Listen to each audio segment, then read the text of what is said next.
नमस्कार दोस्तों, आप सभी का स्वागत है हमारे चैनल पे। और चैनल पे नए हैं तो चैनल को सब्सक्राइब कर ले और बेल आइकन को प्रेस कर दे। अगर आपको इसका पीडीएफ चाहिए तो आप टेलीग्राम चैनल से ज्वाइन हो जाइएगा, जिसका लिंक आपको वीडियो के डिस्क्रिप्शन में मिल जाएगा। तो आइए हम लोग सीधा वीडियो को शुरू करते हैं। आज का जो पहला प्रश्न है, मानव रक्त का सामान्य प्रकुंचन दाब सिस्टोलिक प्रेशर कितना होता है। इसी को हम इंग्लिश में बोलते हैं सिस्टोलिक प्रेशर कितना होता है। तो आपको मालूम होना चाहिए कि जो मानव रक्त का रक्तचाप होता है कितना होता है। तो रक्तचाप होता है 120/80। मानव का जो है रक्तचाप होता है, मानव नहीं मानव, जो मानव का रक्तचाप होता है कितना होता है 120/80। तो 120/80 होता है। तो 120/80 कहने का मतलब है जो सबसे अधिक रक्तचाप होता है, सबसे अधिक, इसको बोलते हैं प्रकुंचन और इसी को इंग्लिश में बोलते हैं सिस्टोलिक। इसको इंग्लिश में क्या बोलते हैं, सिस्टोलिक प्रेशर। और जो सबसे कम होता है यानी 80, इसको बोलते हैं डायसिस्टोलिक प्रेशर। Diastolic pressure.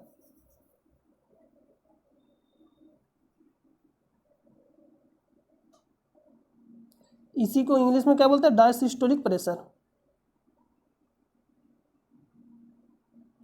तो हिंदी में बोलते हैं प्रकुंचन, इसको बोलते हैं प्रकुंचन।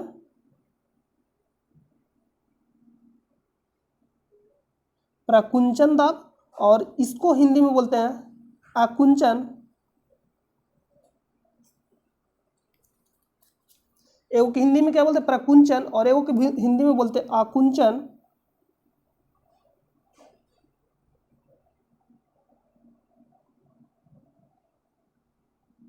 दाब। तो 120/80 होता है मानव का रक्तचाप। कितना होता है 120/80। जो रक्तचाप होता है मानव का 120/80, जिसको हम 120 को बोलते हैं प्रकुंचन दाब, यानी हिंदी में बोलते हैं प्रकुंचन दाब और इंग्लिश में बोलते हैं सिस्टोलिक प्रेशर।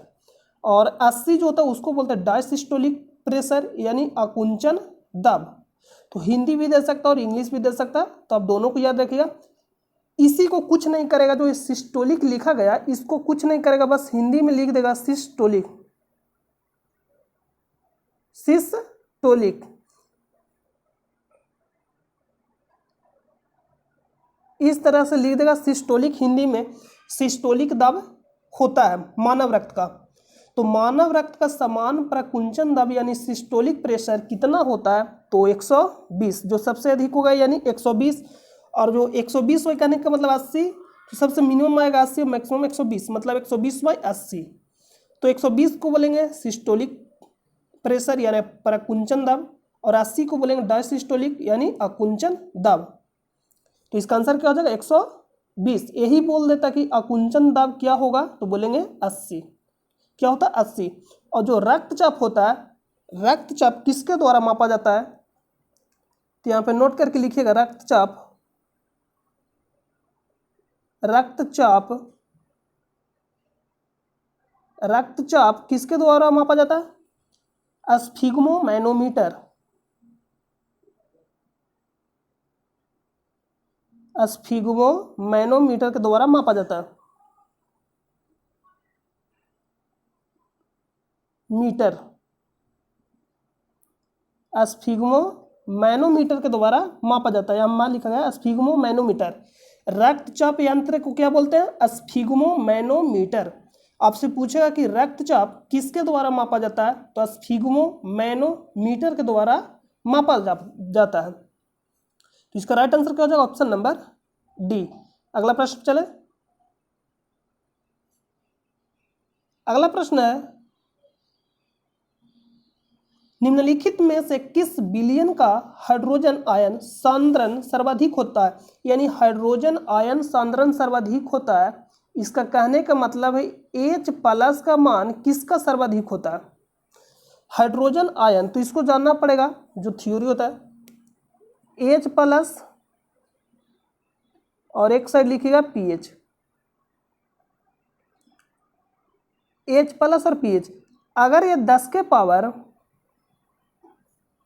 -4 होगा तो pH कितना होगा, 4 होगा। कुछ नहीं करना आपको, पावर को थ्योरी अगर आप पूरा इसको सिद्ध करिएगा 12th क्लास से तो यानी 102 पे जाएगा। तो आपको इतना नहीं जाना, अगर H प्लस का मान 10 के पावर -4 रहेगा तो pH का मान कितना होगा, सीधा प्रश्न पूछेगा तो 4 बताएंगे।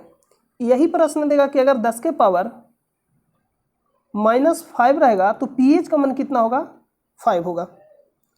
और इसमें पूछ सकता है, यहां देखिए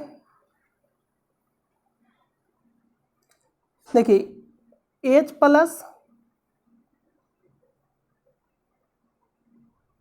प्लस और pH,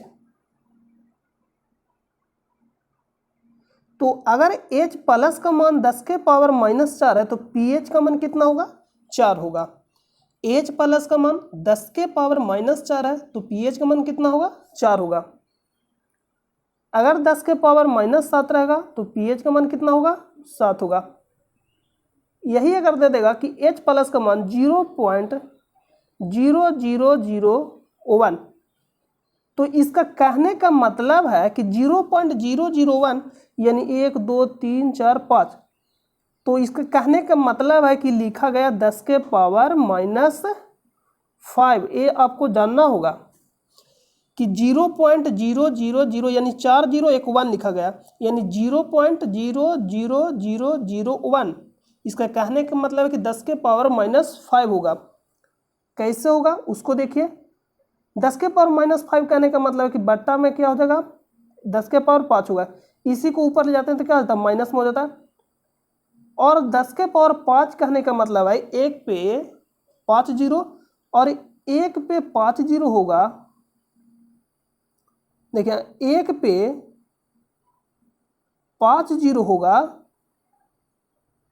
1 पे कितना जीरो होगा, 5 जीरो। तो जब 1 पे 5 जीरो होगा तो इससे जब आप भागा दीजिएगा तो इसका जो मान आएगा 0.00001, इतना आएगा। कितना आएगा, इतना। तो हम लोग इतना को क्या लिख सकते हैं, 1/10 के पावर 5, या इसी को लिख देंगे, इसी को ऊपर जाएगा तो क्या हो जाएगा, माइनस में हो जाएगा। बस इसी को हम क्या कर देंगे, 10 के पावर -5, 10 के पावर -5 को ही हम लोग लिखते हैं 1/10 के पावर 5, या तो 0 पॉइंट तो इनडायरेक्ट में लिख सकते हैं, ये नहीं कि आपको सीधा लिख देगा 10 के पावर -7। अगर H प्लस का मान 10 के पावर -7 है तो pH का मान कितना होगा, 7 होगा। लेकिन अगर यही इनडायरेक्ट में पूछेगा तो 0.00 कुछ भी दे सकता है, 0.001 पूछ लेगा कि H प्लस का मान अगर 0.001 है तो कितना होगा, दे देगा कि 0.001 है, तो H प्लस का मान 0.001 है तो pH का मान कितना होगा, 3 हो जाएगा। तो ये सिंपल है, तो इसका मान कितना हो जाएगा, 5। तो आई होप कि आपको समझ में आ गया होगा, आई होप कि आपको समझ में आ गया होगा।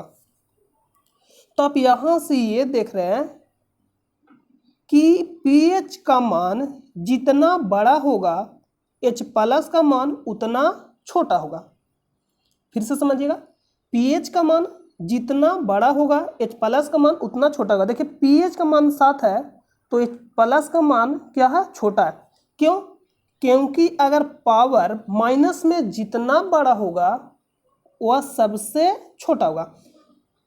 पावर में माइनस में जितना बड़ा अंक रहेगा उतना छोटा होगा, पावर में जितना बड़ा अंक रहेगा उतना छोटा होगा। ये आपको ध्यान देना, क्यों छोटा होता है यहाँ आपको हम पॉइंट हटाकर बता दिए कि अगर 10 के पावर 5 है तो इसका कहने का मतलब माइनस में 10 के पावर -5 है तो बट्टा में कितना आएगा, 1 पे 5 जीरो, तो 1 पे 5 जीरो से भागा दीजिएगा तो और छोटा आएगा, वही 1 पे 7 जीरो से भागा दीजिएगा तो और छोटा आएगा। तो इसलिए आपको बता रहे हैं कि आपको याद रखना कि माइनस में अगर पावर है तो जितना बड़ा रहेगा उतना छोटा होगा। तो इसमें देखिए आप यहाँ कॉन्सेप्ट समझ में आ जाएगा। तो लिख रहे हैं निम्नलिखित में से किस विलयन का हाइड्रोजन आयन सांद्रण सर्वाधिक है।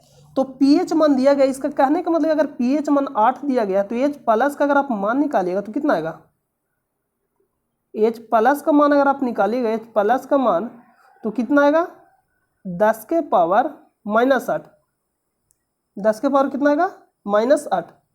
इसको निकालिएगा तो कितना आएगा, 10 के पावर -5। इसको निकालिए तो 10 के पावर -10 यानी pH का मान निकाल रहा है, pH का H प्लस का मान निकाल रहा है। आपको बताएं कि अगर pH का मान 4 रहेगा तो H प्लस का मान कितना हो जाएगा 10 के पावर -4, तो वही कर रहे हैं। तो यही अगर pH का मान 4 है तो H प्लस का मान कितना हो जाएगा 10 के पावर -4। तो अब हमको बताइए कि इसमें पूछा कि सर्वाधिक किसका हुआ हाइड्रोजन आयन, तो आपको बताएं कि जो जितना बड़ा रहेगा और जितना माइनस में रहेगा उसका मान क्या होगा छोटा होगा। तो ए सबसे क्या है, ए भी माइनस में, ए हो जाएगा, ए है और ए है और ए है। तो इसमें बताइए कि जो सबसे छोटा रहेगा वो सबसे बड़ा होगा। तो जो -4 है सबसे छोटा है क्योंकि इसमें -5 है, इसमें -8 है, इसमें -10 है और इसमें -4 है। तो इसका कहने का मतलब सभी से बड़ा इसमें कौन है, तो ऑप्शन नंबर डी। तो ये आपको समझना होगा। अगला प्रश्न पे चले। अगला प्रश्न है, जनरेटर नामक उपकरण डॉट परिवर्तित करता है, यानी आपसे पूछ रहा है कि जो जनरेटर है किस ऊर्जा को किस में बदलता है। तो आपको हम सिंपल एग्जांपल दे रहे हैं, आपको कुछ नहीं करना। जब भी इस तरह का प्रश्न पूछेगा तो आपको सीधा क्या करना, सोचना है। ये सब जो प्रश्न साइंस है जो सोचने का प्रश्न है, यानी आपको इस पर क्या करना पड़ेगा, प्रेजेंट ऑफ माइंड अगर आपका बढ़ जाता है तो समझ लीजिए साइंस, मैथ और रीजनिंग आपसे बनेगा, क्योंकि रीजनिंग प्रेजेंट ऑफ माइंड का चीज़ है। रीजनिंग हो गया, मैथ हो गया, साइंस हो गया, सब समझने का चीज़ है। तो जनरेटर नामक उपकरण डॉट परिवर्तित करता है, यानी किस ऊर्जा को किस में बदलता। तो सबसे पहले यांत्रिक ऊर्जा क्या होता है, यानी यांत्रिक ऊर्जा कहने का मतलब है जो शरीर यानी बॉडी के द्वारा किया जाए या बॉडी पे इफेक्ट करे, यानी प्रभाव, मतलब प्रभाव पहुंचाए, वो क्या हो जाएगा, यांत्रिक ऊर्जा हो जाएगा। यांत्रिक ऊर्जा बोले, यांत्रिक ऊर्जा,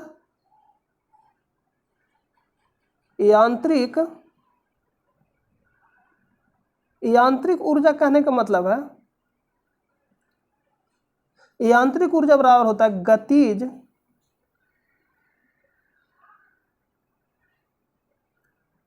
ऊर्जा प्लस स्थितिज ऊर्जा। एक होता है यांत्रिक ऊर्जा बराबर, अगर गतिज ऊर्जा का सूत्र बात करें तो 1/2 यानी 1/2 यानी हाफ mv स्क्वायर, और स्थितिज ऊर्जा का सूत्र होता है mgh। तो डायरेक्ट सूत्र भी पूछता है, गतिज ऊर्जा का सूत्र पूछ लेगा कि क्या होता है, इस पे नॉर्मिकल भी पूछता है, और स्थितिज ऊर्जा पे बहुत ज़्यादा नॉर्मिकल पूछता है। यानी ये सबसे रेलवे का, यानी कोई भी साइंस अगर पूछेगा तो इससे टॉपिक जरूर पूछेगा, क्योंकि यांत्रिक ऊर्जा से जरूर पूछेगा। यांत्रिक ऊर्जा कहने का मतलब ये सब जितना भी ऊर्जा है इससे रिलेटेड प्रश्न पूछेगा ही पूछेगा। तो ये सब इंपॉर्टेंट टॉपिक है साइंस का। तब आपको हम सोचने का तरीका बता रहे कि क्या करना। जनरेटर कहने का मतलब आप देखिएगा तो जनरेटर का हम लोग क्या करते हैं, जनरेटर जो है क्या होता है, घूमता है। घूमता कहने को जनरेटर को हम मान लो हाथ से घुमाते हैं, ठीक है, हैंड से। तो जनरेटर को जब हैंड से घुमाएगा मतलब घुमाइएगा तो क्या यांत्रिक ऊर्जा उत्पन्न करेगा, यांत्रिक ऊर्जा उत्पन्न करेगा। अरे जो जनरेटर हम लोग चालू करते हैं, अपने तो चालू नहीं होता, उसको चालू करते हैं, जिसके कहने का मतलब है जब चालू होगा तो यांत्रिक ऊर्जा उत्पन्न करेगा, यानी घूम रहा है तो यांत्रिक ऊर्जा उत्पन्न करेगा। तो यांत्रिक ऊर्जा उत्पन्न करने के बाद आप ये देखिएगा कि आउटपुट क्या निकल रहा है। इनपुट हम लोग दिए यांत्रिक ऊर्जा, इनपुट जो दिए, इनपुट दिए यानी इनपुट क्या दिए, यांत्रिक ऊर्जा, और आउटपुट में क्या निकलता है, करंट यानी विद्युत धारा। तो विद्युत धारा क्या हो जाएगा, विद्युत ऊर्जा। यानी यांत्रिक ऊर्जा से जो जनरेटर है यांत्रिक ऊर्जा को विद्युत ऊर्जा में चेंज करता है। यानी यांत्रिक ऊर्जा से विद्युत ऊर्जा में चेंज कौन करता है, तो जनरेटर करता है। तो इसका जो ऑप्शन होगा ऑप्शन नंबर क्या हो जाएगा, बी, यांत्रिक ऊर्जा से विद्युत ऊर्जा में। अगर बल्ब की बात करें, विद्युत बल्ब अगर पूछ लेगा विद्युत बल्ब, तो विद्युत बल्ब को हम लोग क्या देते हैं, विद्युत ऊर्जा, और उसके बाद हमको क्या देता है, प्रकाश देता है। और बल्ब को टच करिएगा तो उष्मा भी देता है क्योंकि वो हीट रहता है। तो इसका प्रश्न का जो आंसर हुआ कि जो बल्ब है विद्युत बल्ब है, विद्युत ऊर्जा को प्रकाश ऊर्जा और उष्मा ऊर्जा में चेंज करता है। इसी तरह से पूछ लेगा कि पंखा जो फैन है, फैन, तो फैन कब देखेगा उसमें देते हैं विद्युत ऊर्जा यानी विद्युत धारा, तो विद्युत ऊर्जा को यांत्रिक ऊर्जा में चेंज करता है, यानी हवा देता है तो हवा एक प्रकार का यांत्रिक ऊर्जा यानी इफेक्ट कर रहा है शरीर पे। बताया आपको बॉडी पे या बॉडी के द्वारा किया जाए, यानी शरीर पे या शरीर के द्वारा किया जाए यांत्रिक ऊर्जा। इसका डिफिनेशन बहुत ही कम किताब मिलेगा, क्योंकि सब जो डिफिनेशन है ना, छोटा छोटा जो बुक आप शुरू से जब पढ़ेगा 6, 7, 8, 9 तो आपको मिलेगा एनसीईआरटी में सब डिफिनेशन। ये हो गया आपका। अगर यही पूछ लेगा डायनमो, तो डायनमो जो होता है क्या करता है, डायनमो, तो डायनमो कहने का मतलब ये जो मोटर तो मोटर क्या करता है, मोटर जो होता है करंट से घूमता है। मोटर किससे चलेगा, पंखा में मोटर तो लगा होता है, तो मोटर विद्युत ऊर्जा से चलता है, यानी विद्युत धारा से, तो उसको बोलेंगे विद्युत ऊर्जा। तो मोटर किस में चेंज करता है, विद्युत ऊर्जा को यांत्रिक ऊर्जा में चेंज करता है। तो इससे प्रश्न पूछेगा तो आप इसका आंसर जरूर दीजिएगा, हमें उम्मीद है। तो अगला प्रश्न पे चले।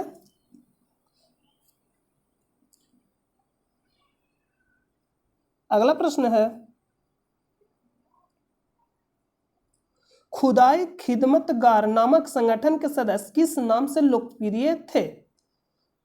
खुदाई खिदमतगार, तो जो खुदाई खिदमतगार किनके द्वारा संगठन को स्थापित किया गया, मतलब 1929 में, 1929 में खान अब्दुल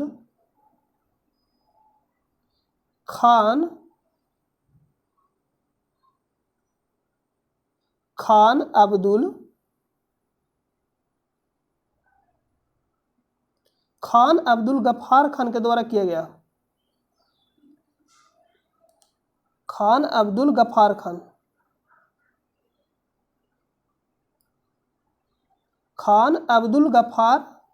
खान के द्वारा किया गया था स्थापना।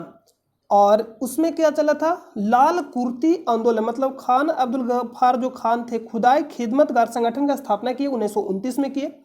और इसमें लाल कुर्ती इसलिए नाम पड़ा क्योंकि जितने भी संगठन के सदस्य थे सभी क्या पहनते थे, लाल कुर्ता, इसलिए इसको नाम पड़ गया लाल कुर्ती आंदोलन। जितने भी सदस्य सभी क्या पहनते हैं, लाल कुर्ता, यानी इसलिए इसका नाम क्या पड़ा, लाल कुर्ती आंदोलन। तो जो लाल कुर्ती आंदोलन था इससे कौन संबंधित है, खान अब्दुल गफ्फार खान। और इस आंदोलन के मतलब इस आंदोलन में खान अब्दुल गफ्फार खान को गिरफ्तार कर लिया गया और 3 महीनों के लिए, पहली बार कितने महीने के लिए, 3 महीने के लिए जेल भेज दिया गया खान अब्दुल गफ्फार, यानी खान अब्दुल गफ्फार खान को। और इनको सीमांत गांधी के भी नाम से भी जाना था, सीमांत गांधी के नाम से जाना था, सीमांत गांधी। तो प्रश्न पूछेगा कि सीमांत गांधी के नाम से किनको जाना जाता है, तो खान अब्दुल गफ्फार खान को सीमांत गांधी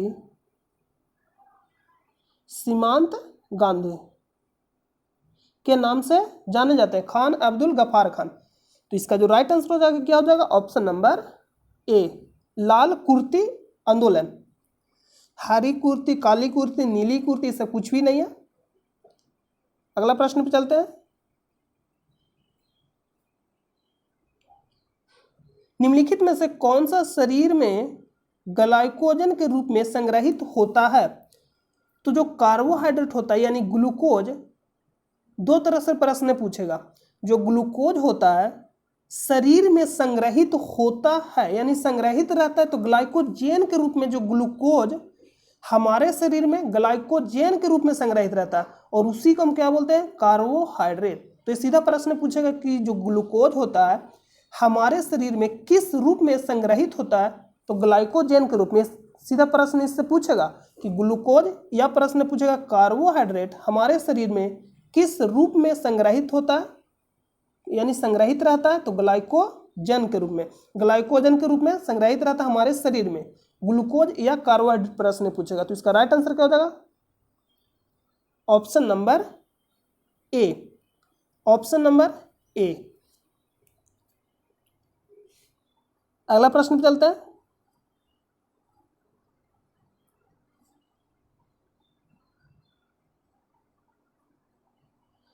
निम्नलिखित में से कौन सा संसाधन जीवाश्म ईंधन है। तो जीवाश्म ईंधन कहने का मतलब जो भी सड़े गले पदार्थ सब हो गया उससे जो बनेगा, यानी उससे, तो सड़े गले पदार्थ जितने भी हो जाएगा, जीव जंतु सड़े गले पदार्थ से सब क्या हो जाएगा, जीवाश्म ईंधन। जैसे में पेट्रोलियम एक प्रकार के जीवाश्म ईंधन है जो भी है। तो इसमें पूछ रहा है जल शक्ति, तो जल शक्ति जीवाश्म ईंधन है, नहीं होगा। नाभिकीय शक्ति ये भी जीवाश्म ईंधन नहीं है। पवन शक्ति, तो पवन शक्ति जीवाश्म ईंधन है? नहीं। सड़े गले से उत्पन्न होता है? नहीं। तो कोयला आपको मालूम है कि ये क्या होता है? पृथ्वी में दबे लाखों हजारों करोड़ों वर्षों, मतलब जो पृथ्वी में जो दब जाता है, जो भी पेड़ पौधा सड़े गले पदार्थ होता है, पादप सब जो दब जाता है, उसी से क्या होता है? कोयला का निर्माण होता है। तो इसका जो राइट आंसर हो जाएगा ऑप्शन नंबर सी, कोयला। ऑप्शन नंबर क्या हो जाएगा? सी, कोयला। तो एक और प्रश्न पूछा था कि जो कोयला होता है, यानी अधिक जो हीरा जो बनता है, हीरा बनता है, तो ये प्रश्न पूछा था, तो हीरा कब बनेगा? अधिक दाब, यानी उच्च दाब और उच्च तापमान पे जब रहेगा, तो मतलब उच्च दाब और उच्च तापमान पे क्या होता है? हीरा का निर्माण होता है। उच्च दाब और उच्च तापमान पे जो कार्बन होता है, कार्बन का प्रूफ है हीरा, तो हीरा कब बनेगा? कार्बन से बहुत ही उच्च दाब और उच्च ताप जब उसको मिलेगा, नहीं, उच्च दाब और उच्च ताप पे क्या होता है? हीरा बनता है। तो ये भी प्रश्न पूछा था। अगला प्रश्न है, भारत में जमीनी स्तर पर खेल संस्कृति को पुनर्जीवित करने के लिए खेल एवं युवा मामलों के मंत्रालय द्वारा वर्ष 2018 में इनमें से कौन सा कार्यक्रम शुरू किया गया था? तो खेल मंत्रालय के द्वारा शुरू किया गया, तो सिंपल प्रश्न ये है, ये आपसे बनना चाहिए, खेलो इंडिया कार्यक्रम। खेलो इंडिया कार्यक्रम। और कब शुरू किया गया था? तो 2018 में। अगला प्रश्न पे चलते हैं, किस मंत्रालय के द्वारा शुरू किया गया था? खेल मंत्रालय। इनमें से कौन हर्षवर्धन के शासनकाल में भारत आया था? तो बहुत ही सिंपल तरीका आपको बताएंगे जिससे याद हो जाएगा। हाथ से हर्षवर्धन और हाथ से ह्वेनसांग, आपको याद रखना है, हाथ से हर्षवर्धन और हाथ से ह्वेनसांग। तो इसका जो राइट आंसर हो जाएगा ऑप्शन नंबर 4, यानी डी, ह्वेनसांग। और ह्वेनसांग कहाँ का यात्री था? तो चीनी यात्री था। ह्वेनसांग चीनी यात्री था। जो ह्वेनसांग था कहाँ का यात्री था? तो चीनी यात्री था।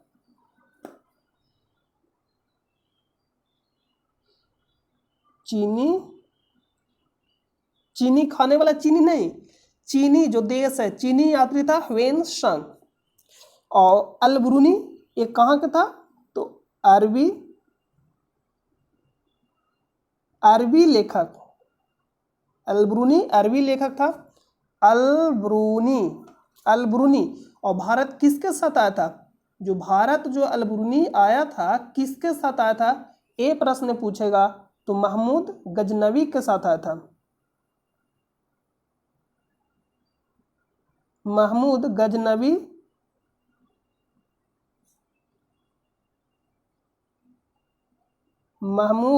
गजनवी के साथ आया था। अलब्रूनी भारत किसके साथ आया था? ये प्रश्न पूछेगा तो महमूद गजनवी के साथ। और ह्वेनसांग किसके शासनकाल में भारत आया था? तो आपको याद रखना, हाथ से हर्षवर्धन और हाथ से ह्वेनसांग, इसमें कंफ्यूजन नहीं करना। हाथ से हर्षवर्धन और हाथ से ह्वेनसांग। और ये 15 वर्षों तक भारत में रहा, यानी 15 वर्ष भारत में रहा था ह्वेनसांग। कितना वर्ष तक रहा था? 15 वर्ष। और एक है फाहियान, तो फाहियान भी कहाँ के यात्री था? तो ये भी चीनी यात्री था। कहाँ का यात्री था? चीनी यात्री।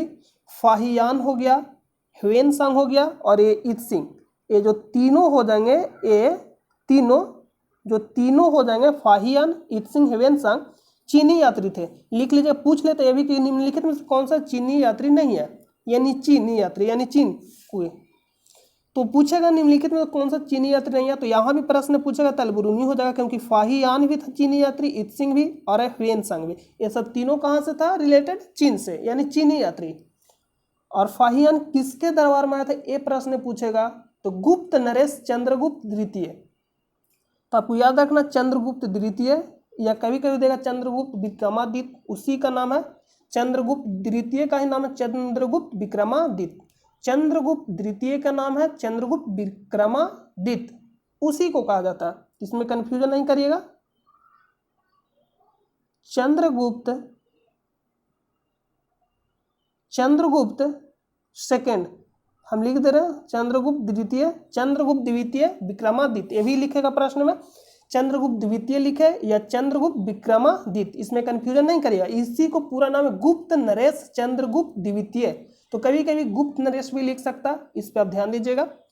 तो फाहियान चंद्रगुप्त द्वितीय के दरबार में आया, फाहियान चंद्रगुप्त द्वितीय के दरबार में आया, ह्वेनसांग हर्षवर्धन, इत्सिंग, और इत्सिंग कब आया था, तो 7वीं शताब्दी में आया था भारत। और ये तीनों कहाँ से रिलेटेड था, चीन से, यानी चीनी यात्री था। कौन कौन, फाहियान, इत्सिंग, ह्वेनसांग। और अलबरूनी, आज से अलबरूनी और आज से अरबी। और ये किसके दरबार में आया था, महमूद गजनवी के साथ आया था भारत, यानी महमूद गजनवी के साथ आया था भारत, अलबरूनी। और एक और इम्पोर्टेंट है जो इब्न बतूता भी अरबी लेखक है। और एक इनका जो पुस्तक यानी किताब है रिहला, ये प्रश्न पूछेगा, कभी कभी पूछ लेता है, तो जो याद आ रहा है उसको आप बता दे रहे हैं, उसको नोट कर लीजिएगा। रिहला, इब्न बतूता,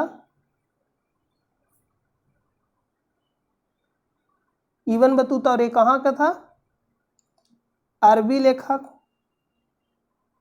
और पुस्तक नाम क्या, रिहला।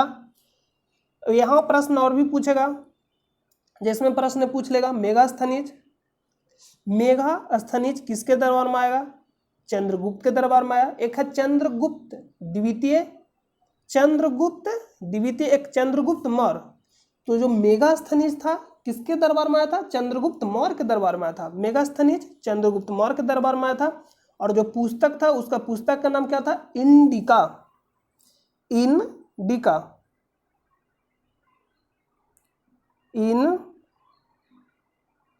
इंडिका, ये भी प्रश्न पूछेगा, इंडिका किसका पुस्तक है, तो मेगास्थनीज का।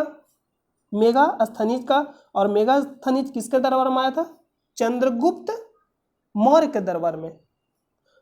अगला प्रश्न पे चले, इसका जो राइट आंसर होगा ऑप्शन नंबर डी। अगला जो प्रश्न है,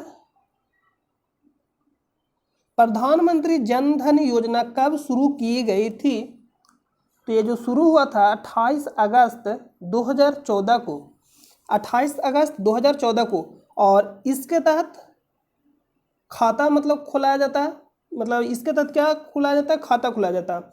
और इससे फायदा क्या होगा, तो इससे फायदा होगा कि अगर किसी प्रकार से मृत्यु हो जाता है तो सरकार यानी इस योजना के तहत 30,000 रुपया दिया जाता है। कितना, 30,000। कितना दिया जाता है, 30,000। अगर किसी प्रकार का मान लो कोई एक्सीडेंट हो जाता है, किसी प्रकार का दुर्घटना हो जाता है, तो इसके तहत कितना दिया जाएगा, 1 लाख, मतलब इलाज कराने के लिए 1 लाख दिया जाता है। घटना यानी किसी प्रकार से दुर्घटना या उसमें मृत्यु हो जाता है तो कितना दिया जाएगा, 1 लाख। और ऐसे मृत्यु होता है यानी दुर्घटना यानी किसी एक्सीडेंट के कारण होता है कुछ भी, तो 1 लाख।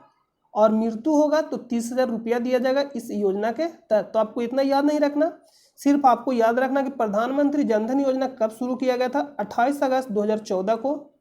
और इस योजना के तहत खाता खुलाया जाता है बैंक में। और बैंक में जब खाता खुल जाएगा, पूरा प्रक्रिया हो जाएगा, तो किसी प्रकार का कुछ भी होता है तो आपको मुआवजा दिया जाएगा। अगला प्रश्न पे चलते हैं। ये तो बहुत ही सिंपल प्रश्न है, ये प्रश्न आपसे बनना चाहिए। अगर आपसे नहीं बन रहा तो आपका समझ लिए तैयारी बहुत ही आपको, मतलब हम डरा नहीं रहे, नहीं तो आपको डीमोटिवेट कर रहे हैं, आपको सिर्फ बता रहे हैं कि आप अभी से सतर्क हो जाइए। मतलब आप अगर इतना इजी प्रश्नों को नहीं बनाएगा तो आपका तैयारी मान लीजिए अभी बहुत ही 0 लेवल का, तो आपको अभी से ही पढ़ने पे ध्यान देना चाहिए और अच्छे तरह से पढ़ाई करना चाहिए, बिल्कुल कंटिन्यू। तो केंद्र शासित प्रदेश दादरा और नगर हवेली की राजधानी का नाम बताइए, तो इसका नाम क्या, सिलवासा। इसका नाम क्या, सिलवासा। अगर यही पूछ ले कबरती, तो कबरती किसका राजधानी है, लक्षद्वीप।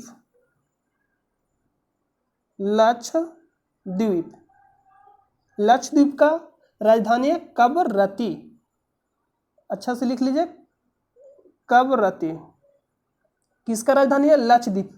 और लक्षद्वीप जब आप देखिएगा जो ये वाला पोर्शन है तो यहाँ पे क्या है, लक्षद्वीप है। तो इसका राइट आंसर क्या हो जाएगा, कवरत्ती, लक्षद्वीप और दादर नगर हवेली, सिलवासा, पुडुचेरी का राजधानी पुडुचेरी हो जाएगा। और पोर्ट ब्लेयर अंडमान निकोबार, अंडमान निकोबार, अंडमान निकोबार, तो इसको शॉर्ट में लिख लीजिए ए एंड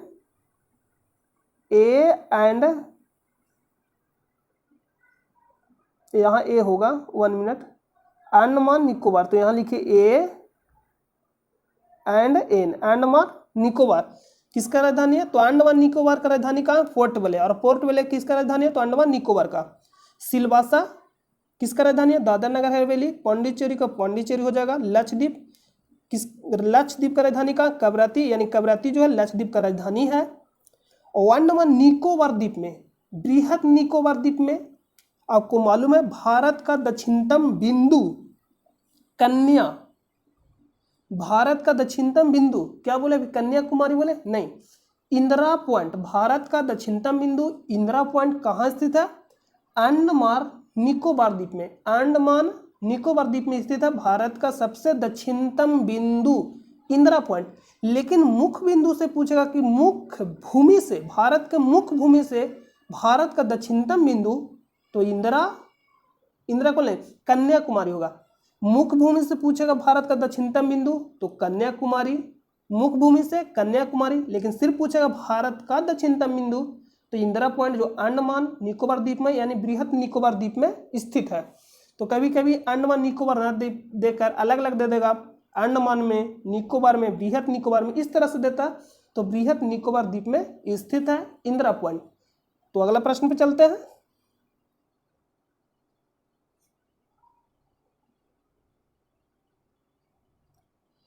महाद्वीपीय और उनमें स्थित, मतलब महाद्वीप और उनमें स्थित सबसे बड़े देश क्षेत्रफल की दृष्टि से का इनमें से कौन सा युग में सुमेलित है। इसका कहने का मतलब 3 जो है असुमेलित है और 1 सुमेलित है। तो दक्षिण अमेरिका, तो अब देखिए यहाँ मैप में आपको सबसे पहले बता दे रहे हैं, शायद आपको उतना क्लीन नहीं दिखाई दे रहा होगा, लेकिन कोशिश करते हैं कि आपको ये जो है ये कौन सा महादेश है, तो ये हो जाएगा उत्तरी अमेरिका। ये कौन सा हो जाएगा, और ये हो जाएगा दक्षिणी अमेरिका, और ये जो है उत्तरी अमेरिका है, ये हो जाएगा दक्षिण अफ्रीका पूरा, ये जो आपका इसे हो जाएगा पूरा क्या हो जाएगा, यहाँ से देखिए ये इस तरह से जो पूरा है क्या हो जाएगा दक्षिण अफ्रीका, और इधर हो जाएगा एशिया, इधर यूरोप हो जाएगा, इधर एशिया हो जाएगा, और इधर ऑस्ट्रेलिया हो जाएगा, और नीचे अंटार्कटिका, ये अंटार्कटिका हो जाएगा। तो इसमें पूछा कौन इनमें सुमेलित, कौन सा युग में सुमेलित है, यानी महाद्वीप और उनमें स्थित सबसे बड़े देश।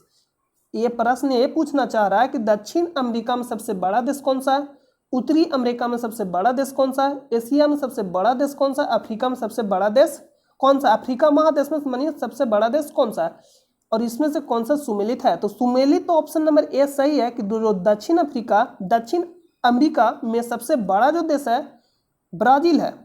ब्राजील कहाँ पे, ये आप देख लीजिए ब्राजील, ये आपको दिखाई दे रहा होगा, ये जो जितना भी एरिया आपको दिखाई दे रहा है ये सब क्या है, ब्राजील है। ये जो एरिया आप देख रहे हैं ब्राजील है, ये जो इस टाइप के दिख रहा है ये चिल्ली है, ये क्या है चिल्ली है, यहाँ पे पराग्वे है, यहाँ नीचे आपको जो उरुग्वे देखिए यहाँ हो जाएगा, ये चिल्ली है, पराग्वे है, ये ब्राजील है, यहाँ पे हो जाएगा उरुग्वे, और ये अर्जेंटीना है, ये अर्जेंटीना है, और ऊपर में क्या है ये ब्राजील है। तो दक्षिण अमेरिका का सबसे बड़ा देश कौन सा है, ब्राजील है। तो कभी कभी ये भी प्रश्न पूछ लेगा कि ब्राजील किस महादेश में पड़ता है, दक्षिण अमेरिका, चिल्ली पूछेगा, अर्जेंटीना पूछेगा, पराग्वे पूछेगा, उरुग्वे पूछेगा, तो इससे सभी कहाँ पड़ता है, दक्षिण अमेरिका में। तो दक्षिण अमेरिका का सबसे बड़ा देश कौन सा है, ब्राजील। देखने से भी लग रहा है ये जो है बड़ा देश है। यहाँ क्लीन नहीं दिखा दे रहा, मैप तो क्लीन डाउनलोड किए थे लेकिन क्लीन यहाँ नहीं दिखा रहा। तो इसका जो राइट आंसर होगा ऑप्शन नंबर ए होगा, लेकिन यहाँ आपसे प्रश्न हम पूछते हैं कि जो उत्तरी अमेरिका, इसका सबसे बड़ा देश कौन सा है? उत्तरी अमेरिका यानी ऊपर वाला, इसका सबसे बड़ा देश कौन सा है? तो कनाडा। ये जो कनाडा का एरिया देख रहे हैं, एक कनाडा सबसे बड़ा देश है। तो उत्तरी अमेरिका का पूछेगा तो कनाडा, कनाडा, कनाडा। यही पूछेगा एशिया, तो एशिया में कौन सा है? रूस, रूस।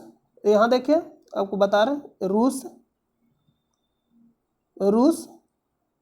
ए वाला आपको एरिया दिखाई दे रहा होगा, ये रूस का एरिया है। ये कौन सा एरिया? रूस। और अफ्रीका, अफ्रीका में यहां देखिए,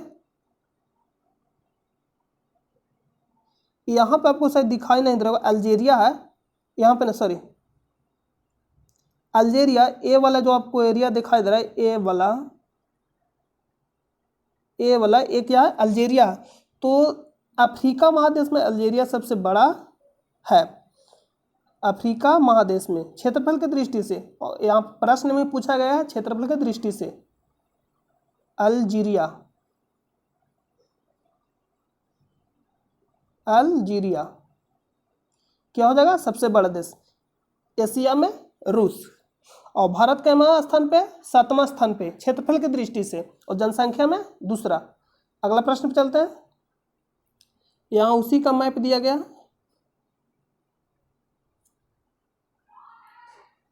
अगला जो प्रश्न है, मोहनजोदड़ो शब्द का अर्थ क्या होता है? तो मोहनजोदड़ो शब्द का अर्थ ही होता है मृतकों का टीला। मोहनजोदड़ो शब्द का अर्थ होता है मृतकों का टीला। यहाँ सबसे क्या बड़ा स्नानागार मिला, तो आपसे पूछेगा प्रश्न है कि सबसे बड़ा स्नानागार कहाँ मिला? तो मोहनजोदड़ो से मिला। सबसे बड़ा स्नानागार कहाँ से मिला? तो मोहनजोदड़ो से मिला। तो ये भी प्रश्न पूछता है, आप इसको ध्यान दीजिएगा। और ये मोहनजोदड़ो किससे रिलेटेड है? तो ये मोहनजोदड़ो हड़प्पा सभ्यता से रिलेटेड है, हड़प्पा सभ्यता। तो ये जो आप देख रहे हैं यही है मोहनजोदड़ो। ये क्या? मोहनजोदड़ो। यहाँ आपको लोकेशन बता रहे हैं।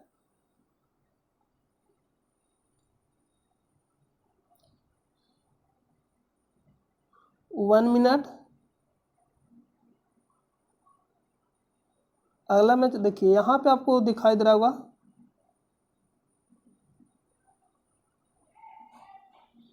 मैप डाउनलोड किए लेकिन क्लीन डाउनलोड नहीं हुआ, इसके कारण थोड़ा प्रॉब्लम हो रहा है।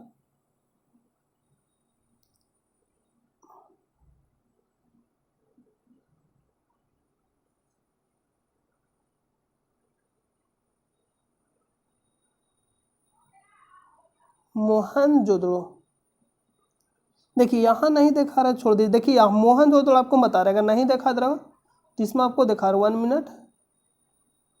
देखिए ये जो देख रहे हैं आप जगह, ये क्या है? मोहनजोदड़ो। मतलब मोहनजोदड़ो यहाँ पे स्थित है। कहाँ पे है? यहाँ पे। तो ये जो आप नदी जो देख रहे हैं, ये नदी, ये कौन सा नदी है? सिंधु नदी। ये जो नदी है कौन सा नदी है? सिंधु नदी।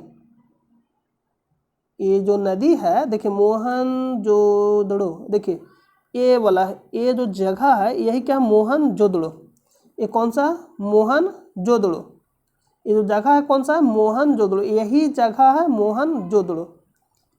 तो आप देख लिए कि मोहनजोदड़ो कहाँ स्थित है। ये पूछेगा कहाँ स्थित है, तो मोहनजोदड़ो जो स्थित है कहाँ स्थित है? तो पाकिस्तान में।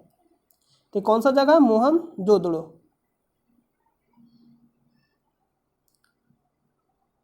तो अब देख लियो कि इसी को बोलते हैं मृतकों का टीला। मोहनजोदड़ो क्या बोलते हैं? मृतकों का टीला। ये जो मोहनजोदड़ो है क्या? मृतकों का टीला। और ये जो आप नदी जो देख रहे हैं, ये जो नदी आपको जो दिखाई दे रहा है, ये जो नदी, ये कौन सा नदी है? तो सिंधु नदी। और सिंधु नदी का उद्गम स्थल कहाँ से होता है? तो हम आपको बताए थे इस तरह से कुछ कि बीच में हो जाएगा मानसरोवर झील, और मानसरोवर झील के इस साइड से निकलता है सिंधु नदी, सिंधु नदी, सिंधी नहीं होता है, सिंधु नदी। इस साइड से कौन सा निकलता है? सिंधु नदी। और कौन सा झील से निकलता है? मानसरोवर झील से। और इधर से निकलता ब्रह्मपुत्रा नदी। और इधर से कौन सा निकलता है? सतलज नदी। यानी यहाँ पे राक्षस ताल झील स्थित है, जो मानसरोवर झील का ही हिस्सा है। तो राक्षस ताल झील से निकलता है सतलज नदी। तो इस तरह से हम आपको बताए थे। तो प्रश्न पूछेगा कि सिंधु नदी का उद्गम स्थल कहाँ से होता है, तो मानसरोवर झील से। ब्रह्मपुत्र नदी का मानसरोवर झील, और सतलज राक्षस ताल झील, और वो किसका हिस्सा, तो मानसरोवर झील का हिस्सा। तो इसका जो राइट आंसर हो जाएगा ऑप्शन नंबर सी। और बृहत स्नानागार कहाँ से मिला, मोहनजोदड़ो से मिला।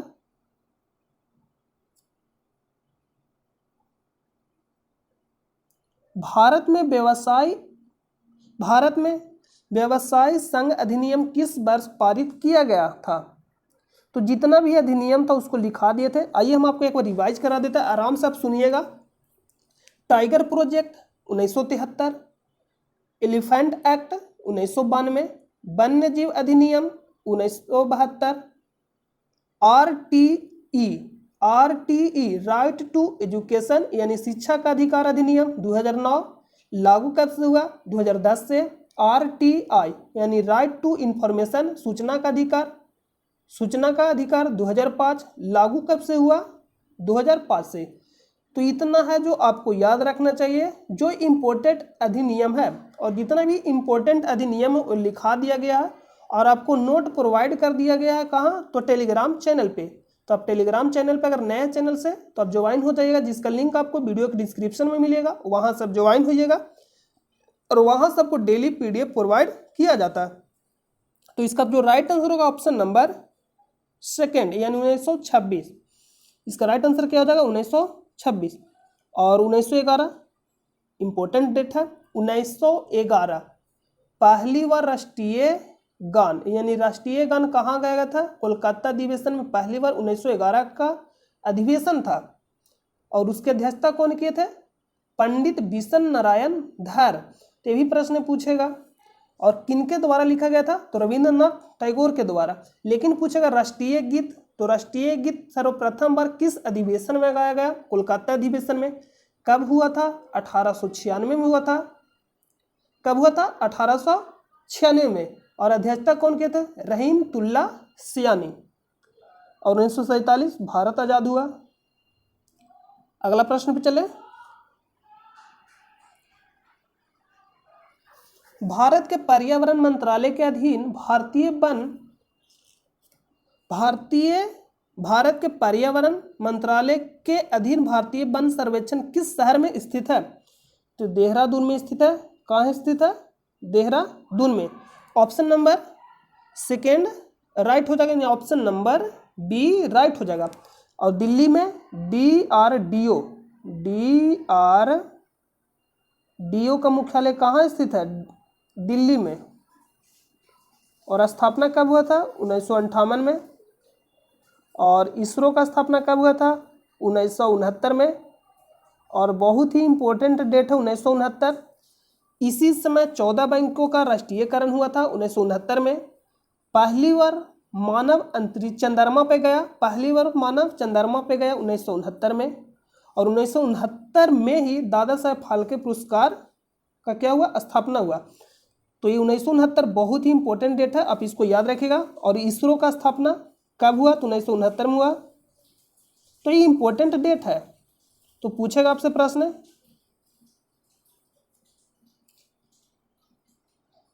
नेक्स्ट प्रश्न है कि निम्नलिखित में से कौन सा प्राइमरी स्टोरेज डिवाइस का एक उदाहरण है। प्राइमरी स्टोरेज डिवाइस का एक उदाहरण है। तो प्राइमरी स्टोरेज क्या होता है, इसको पहले आप देख लीजिए। देखिए प्राइमरी स्टोरेज डिवाइस क्या होता है। तो प्राइमरी स्टोरेज में कौन कौन आएगा, प्राइमरी मेमोरी, इसी को बोलते हैं primary memory. Primary memory CPU के अंदर संग्रहित क्षेत्र को प्राइमरी मेमोरी कहते हैं। ये 2 प्रकार के होते हैं। कितने प्रकार के होते हैं, 2 प्रकार के। वो कौन कौन 2 प्रकार के हैं,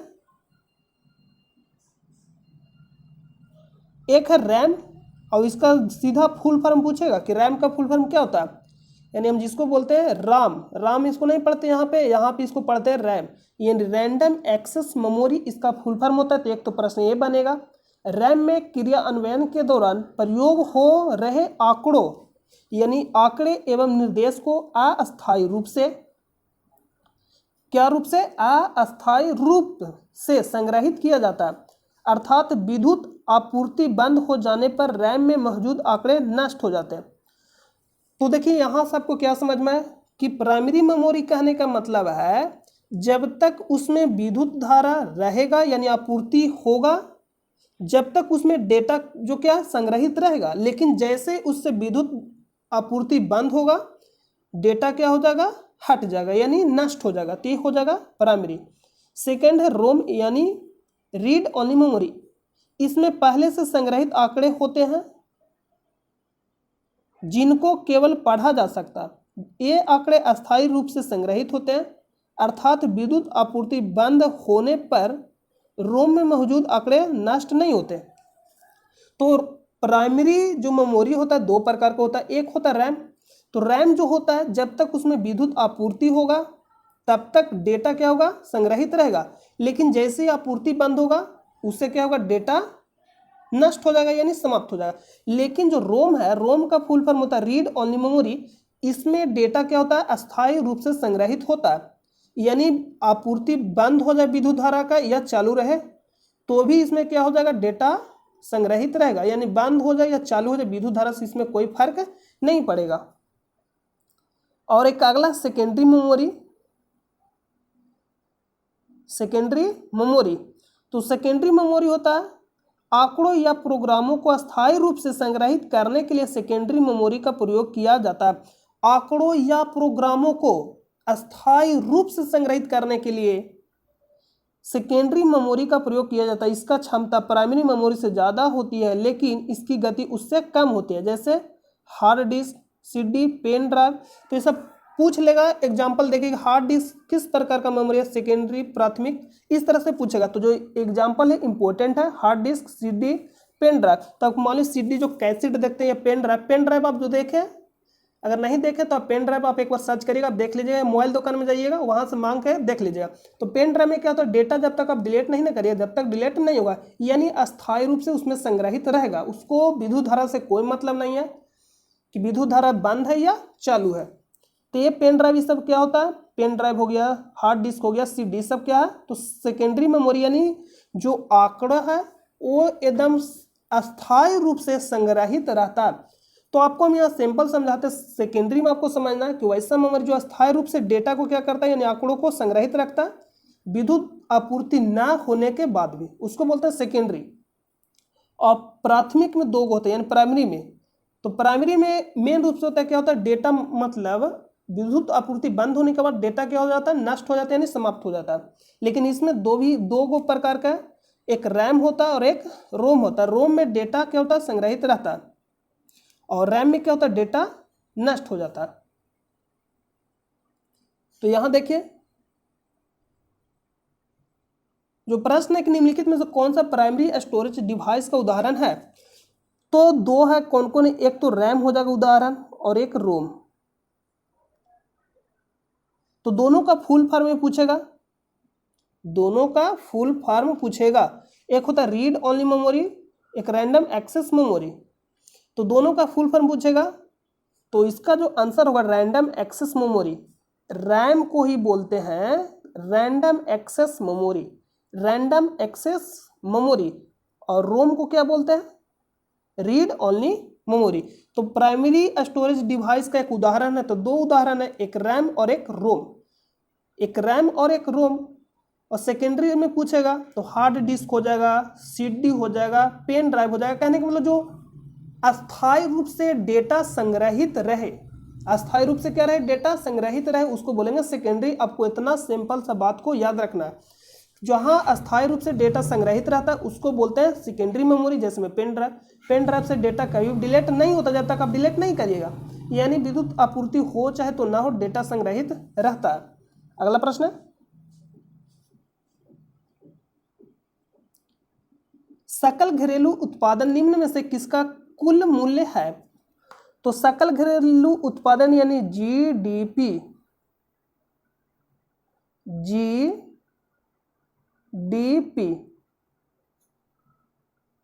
इसी को हम बोलते हैं gross domestic product, GDP, gross domestic product यानी सकल घरेलू उत्पाद। निम्न में से किसका कुल मूल्य है, तो एक विशिष्ट वर्ष के दौरान उत्पादित सभी अंतिम उत्पादों एवं सेवाओं का एक क्या है, कुल मूल्य है। तो option number D, option number क्या हो जाएगा, डी। और जीडीपी का फुल फॉर्म पूछेगा तो ग्रॉस डोमेस्टिक प्रोडक्ट, यानी सकल घरेलू उत्पाद, इसको हम हिंदी में बोलते हैं।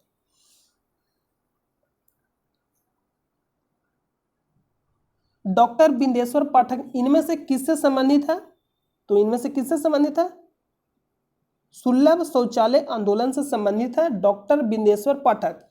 लेकिन इंपॉर्टेंट आंदोलन एक और इसमें जो है बचपन बचाओ आंदोलन, तो कौन संबंधित है, कैलाश सत्यार्थी, कैलाश सत्यार्थी, कैलाश सत्यार्थी।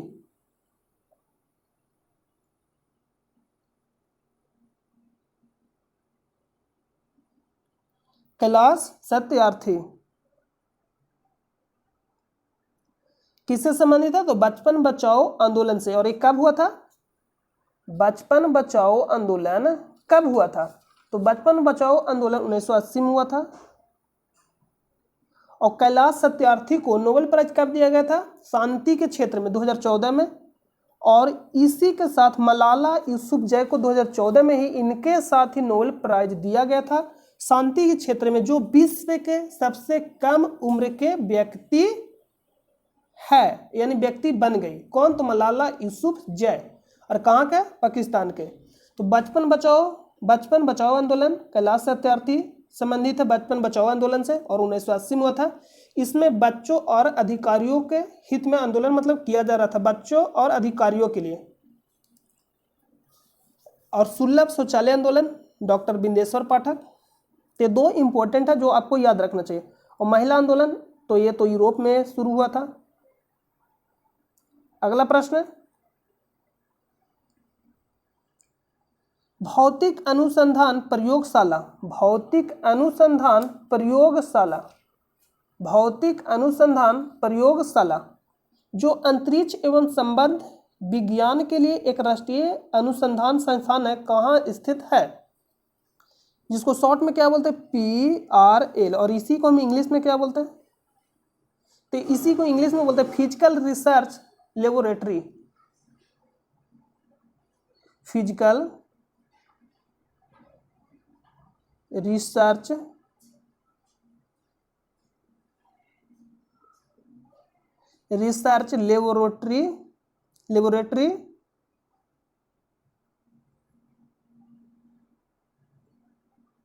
लेबोरेटरी,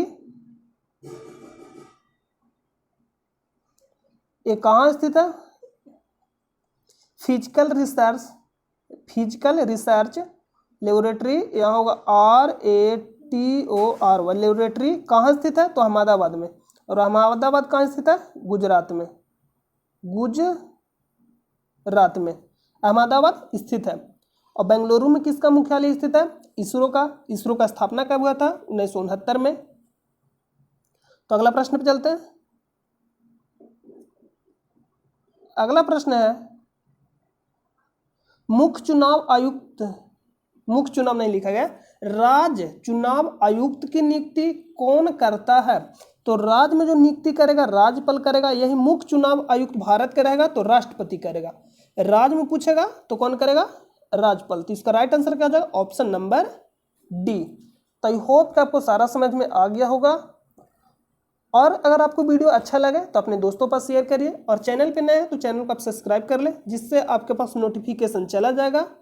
और अगर आप इसका PDF चाहते हैं तो आप टेलीग्राम चैनल से ज्वाइन हो जाइए, जिसका लिंक आपको वीडियो के डिस्क्रिप्शन में मिल जाएगा। तो आई होप कि आपको सारा समझ में आ गया होगा। तो चलिए हम लोग मिलते हैं नेक्स्ट वीडियो में। जब तक के लिए अपना ख्याल रखिए।